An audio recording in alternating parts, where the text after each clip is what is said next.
Et on va rester vraiment sur le plancher des vaches parce que ça touche tout le monde. Tout le monde soit vécu avec quelqu'un qui ronflait, souffert. Peut-être pas de ronflement parce que bon, ça peut être bénin, mais il y a des aspects quand même qui peuvent devenir plus problématiques.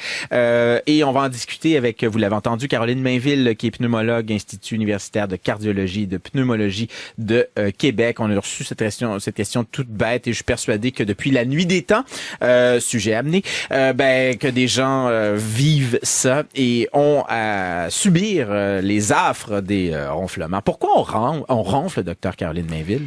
En fait, les ronflements, un peu comme je disais en introduction, c'est vraiment un phénomène acoustique, c'est une vibration. Hein? C'est des sons qui sont causés par les vibrations de nos tissus, entre autres au fond de notre gorge et de notre nez, pendant notre sommeil. Et puis donc, ça amène ces vibrations-là qui peuvent être donc très fortes et très très dérangeantes. Puis en fait, dans le fond, tous les facteurs qui vont amener à avoir soit une augmentation de résistance là, au niveau de nos voies respiratoires. Donc tout ce qui fait que nos voies respiratoires vont être plus étroites, par exemple, vont mettre plus à risque de faire des ronflements. Comme les tissus sont plus proches déjà à l'éveil, quand on s'endort, ils se rapprochent, puis là, ça vient vibrer, puis ça vient causer des ronflements. Donc, tout ce qui fait que nos voies respiratoires sont plus étroites va mettre plus à risque. Par exemple, quelqu'un qui est obèse, il va avoir souvent avec un cou assez massif, il va avoir des tissus là graisseux qui vont aller se déposer à la langue, aussi au niveau autour du cou et tout. Donc, il va diminuer là, l'ouverture des voies respiratoires. Ça, c'est la principale cause là, des ronflements. Les gens qui ont un petit menton plus reculé ont des particularités anatomiques là, qui fait que les voies respiratoires sont plus petites. Donc, ça met plus à risque de ronflement. Donc, parfois, il y a des patients très minces aussi qui vont ronfler, là, très minces, très jeunes. Souvent, c'est qu'ils ont, à ce moment-là, ils ont dit qu'ils ont un pharynx, là, une gorge assez étroite, là, donc une luette parfois longue. Donc, il y a différentes particularités qui fait qu'on peut ronfler comme ça. Oui. Puis, mais juste petite précision avant d'aller plus loin. Oui. Ça se passe quand on dort, donc c'est une période où nos muscles se relâchent. Là, c'est ce qui explique ce phénomène-là. Tout à fait. C'est exactement pendant le sommeil, nos tissus, tous nos muscles se relâchent. Donc les tissus qui étaient déjà peut-être un peu plus rapprochés chez quelqu'un qui est prédisposé à ronfler vont se relâcher, donc vont se rapprocher davantage, comme ils sont relâchés, puis sont plus à risque donc de vibrer puis de faire le ronflement en fait. Là. Puis d'ailleurs, tout ce qui augmente ce relâchement musculaire-là pendant la nuit, par exemple l'alcool et certains médicaments aussi qui vont augmenter le relâchement musculaire, vont provoquer davantage de ronflements et souvent des ronflements plus forts. Là. Donc, souvent, les gens vont nous le dire un peu, là, qui ont remarqué que s'ils prennent un petit verre de trop, là, ils vont ronfler plus la nuit d'ensuite. Là. Donc, c'est clairement parce que l'alcool est un relaxant musculaire aussi, là, donc va prédisposer à ça. Puis aussi le positionnement. Hein, si on va ronfler habituellement plus quand on est sur le dos, hein, nos tissus se relâchent, la langue va basculer aussi vers l'arrière de la gorge un peu plus. Donc, ça a tendance en général à ronfler plus lorsqu'on est sur le dos. Là. Est-ce que ça peut être bénin? En fait, le plus souvent, c'est bénin, hein, des ronflements. Je dirais que c'est fréquent chez beaucoup de gens. Le plus souvent, c'est bénin. En fait, le principal impact, c'est pour le conjoint ou la conjointe. Là, hein, quand ça vient, ça peut quand même être assez important pour le couple. Hein. Il y a des gens qui viennent nous voir vraiment parce que là, c'est une question d'enjeu de couple. Là, parce que là, ils font chambre à part, puis là, ça va plus du tout. Mais bon, quand finalement, c'est pas trop dérangeant pour le conjoint ou la conjointe, c'est bénin, puis c'est comme ça, puis on n'a pas trop à s'en préoccuper. C'est plus si jamais vraiment là, ça amène justement un inconfort pour le conjointe qu'on faut s'en occuper. Puis c'est aussi important de dire que c'est quand même associé dans le tiers des cas à de l'apnée du sommeil. C'est là que moi j'entre un peu plus aussi en ligne de compte, ouais. Si on veut. Là. Donc c'est le tiers des cas qui mènent vers l'apnée du sommeil, c'est ça? Oui, c'est ça. Mais en fait, quand ils ont regardé, c'est ça, ils ont étudié des patients ronfleurs, puis on fait des tests du sommeil. Donc ils ont vu qu'il y a environ le tiers de ces patients-là qui peuvent présenter de l'apnée du sommeil. Pas tous de l'apnée du sommeil sévère ou tout ça qui va nécessiter un traitement, mais quand même chez qui on peut trouver de l'apnée du sommeil. Donc le ronflement peut être simple, puis bénin, puis plutôt banal. Puis à ce moment-là, ça amène pas d'impact sur la santé vraiment. Tandis que ça peut s'associer à de l'apnée du sommeil obstructive où là, à ce moment-là, il y a des impacts au niveau de la santé là, des patients. Qu'est-ce que ça peut induire le fait de faire cette apnée du sommeil-là? En fait, l'apnée du sommeil, c'est comme la suite, si on veut, logique des ronflements. On dit que les tissus se rapprochent puis que ça vient vibrer. Quelqu'un qui fait de l'apnée du sommeil, les tissus se rapprochent davantage puis peuvent aller vraiment s'obstruer là, donc au niveau de la gorge. Puis c'est quand ces arrêts-là sont répétés que là, finalement, ça cause des problèmes. On s'entend que si quelqu'un qui arrête de respirer 50 fois par heure pendant toute la nuit, ça va causer, son taux d'oxygène va baisser, mais en plus, ça va lui causer des petits éveils pendant la nuit qui souvent sont inconscients, mais donc qui fait que le sommeil est vraiment non récupérateur. Donc, les gens se réveillent le matin, sont encore fatigués. Il me semble que c'est comme si j'avais pas dormi. Ils vont être somnolents dans la journée, plus de difficultés de concentration au travail. Hein, ça peut amener de la somnolence sévère, même des accidents de voiture et tout, là. Donc, puis au long cours aussi, c'est associé aussi à à des complications qu'on dit cardiovasculaires, donc plus d'infarctus, d'hypertension, d'ACV. Donc, il y a des impacts aussi au long cours, pas banal, là, chez quelqu'un qui fait beaucoup d'apnée du sommeil. Vous travaillez donc au laboratoire du sommeil. Les gens vont véritablement dormir chez vous pour que vous puissiez, notamment, là, c'est pas les seules choses que vous étudiez, là, mais notamment regarder comment les ronflements et l'apnée viennent s'installer dans leur nuit. Là. Oui, tout à fait. Ben, en fait, c'est sûr que c'est pas tous les patients qui ont des ronflements qui ont besoin non plus de ces investigations-là, là, mais chez les gens qui vont venir chercher de l'aide parce que là, les ronflements sont trop importants puis qui ont essayé de perdre du poids puis que ça aidait pas et tout, qui cherchent une aide supplémentaire, ben, ils peuvent, oui, avoir des tests du sommeil, donc pour voir s'ils font de l'apnée du sommeil. La plupart des tests peuvent se faire du domicile, donc les gens viennent emprunter un appareil et tout, qui se font installer, qui vont dormir à la maison avec ça. Puis si c'est pas suffisant, ben oui, ils peuvent venir dormir au laboratoire du sommeil où là, sont bien équipés, là, différents petits capteurs sur la tête pour le sommeil, la respiration, puis là, on est capable vraiment de voir aussi si les patients ont des ronflements, mais aussi surtout de l'apnée du sommeil. Là. Est-ce qu'on peut régler ça facilement, c'est-à-dire avec un petit appareil, quelque chose de relativement peu invasif? Ben en fait, comme je disais, la première chose, puis j'en parlais avec nos collègues ORL qui s'occupent aussi de ronflement, la première chose qu'on dit toujours à nos patients, c'est toujours de perdre du poids tant que possible. Si c'est le cas, s'il y a une obésité, la première chose, c'est de perdre du poids. Ensuite, faire attention à l'hygiène du sommeil, justement faire attention à l'alcool, avoir le tabac aussi augmente souvent les ronflements parce que ça crée plus de congestion au niveau du nez. On a parlé de la gorge tantôt, mais une congestion nasale aussi.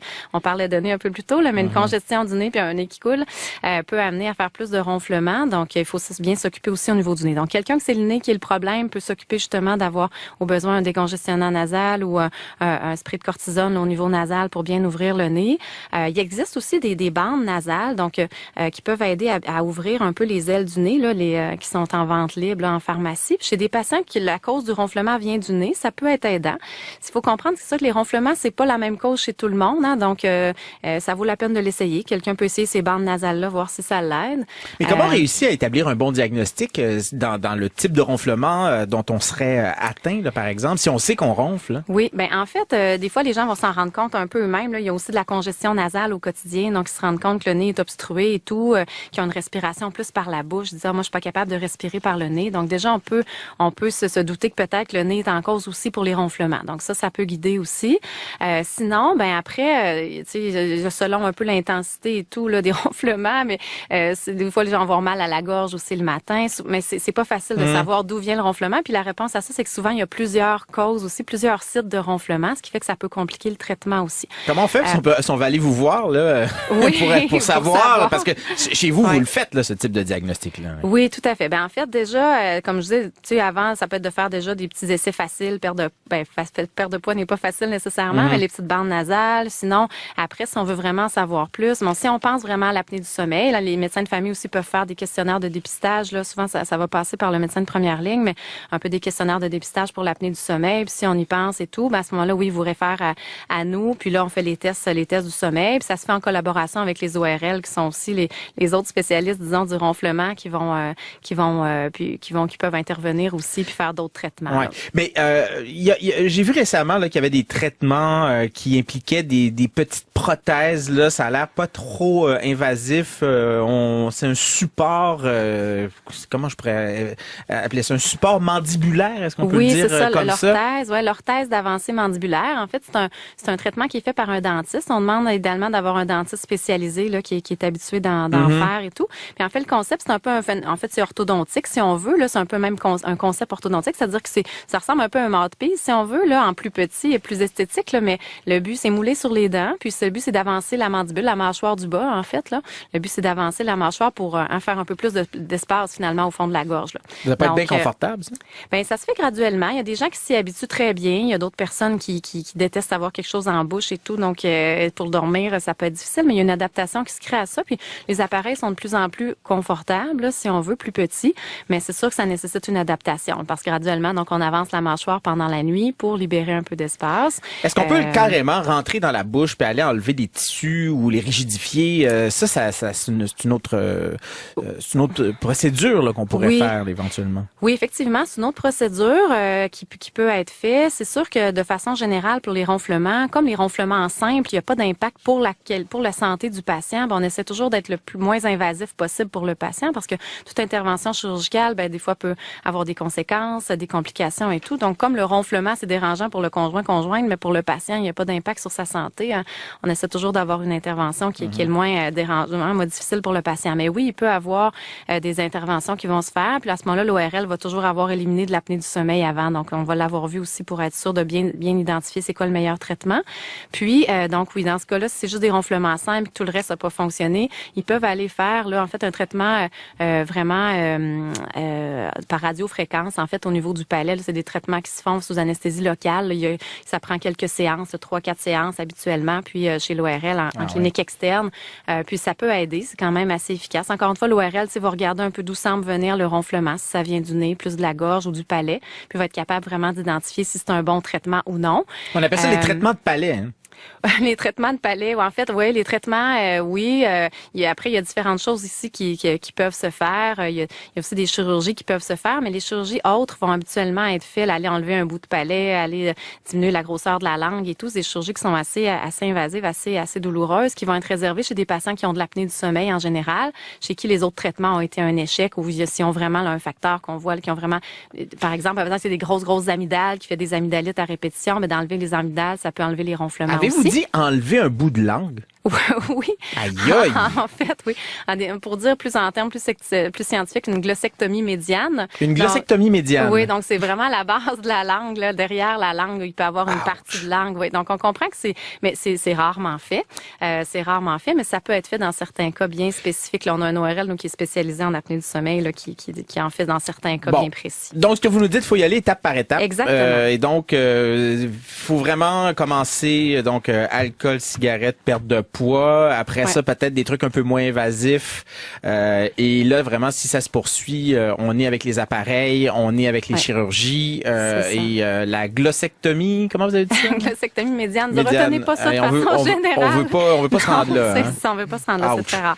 Puis, pour des ronflements simples, en fait, ça sera pas fait. Là. Votre ORL vous proposera pas ça. C'est uniquement si jamais on trouvait de l'apnée. Puis, quelqu'un qui a de l'apnée du sommeil, il peut avoir le traitement avec le masque, là, le CPAP, là, ou pression positive continue là, avec l'appareil, mais ça sera pas offert en général pour des ronflements seuls. Voilà, ça s'appelle presque faire le tour d'une question. Merci beaucoup pour ces éclaircissements. C'était vraiment très, très pratique. Merci, Caroline Bainville, docteur. Ça me fait plaisir. Caroline Bainville, il va le dire. Caroline Bainville, pneumologue. J'en perdais ma langue, moi, là, écoutez cette affaire-là. Hey boy, hein, oui. Institut universitaire de cardiologie et de pneumologie de Québec. Merci beaucoup. Ça me fait plaisir.